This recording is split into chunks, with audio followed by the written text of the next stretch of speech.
Magandang morning mga Lodi. Andito po tayo sa ating incubator dahil meron po tayong napisa na mga Brahma.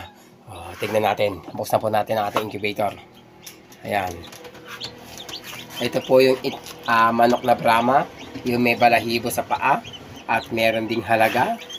Ayan. Ayan. Bilangin natin sila kung ilan sila.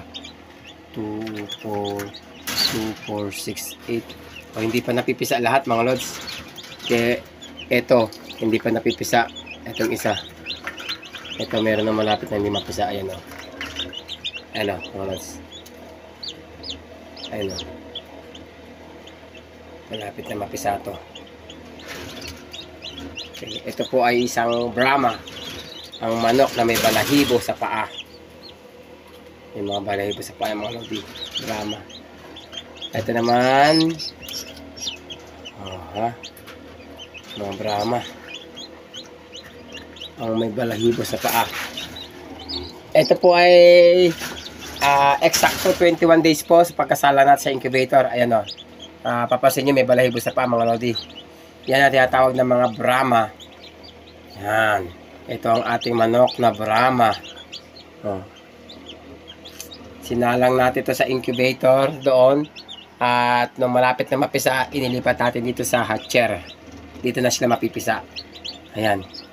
Eksaktong 21 days ngayon, mga Lods. Yun na. At meron pang ibang mamimisa. Hindi pa tulad nito. Malapit, mamaya-maya lang, mapipisa niyan. At meron pa, ito pa.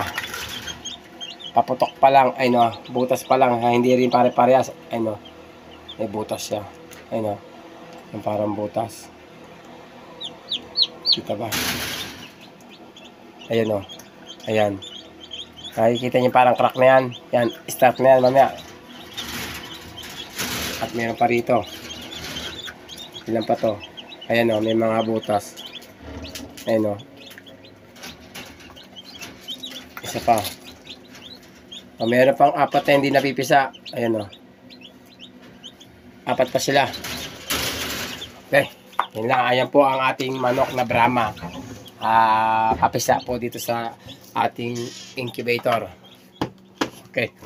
Sa mga nagtatanong kung ilang araw bago mapisa ang itlog ng Brahma sa loob ng incubator. Eksakto mga Lods, 21 days. 21 days po yan. Ayon po yan sa ating experience. So, yun lang mga Lods. Thank you.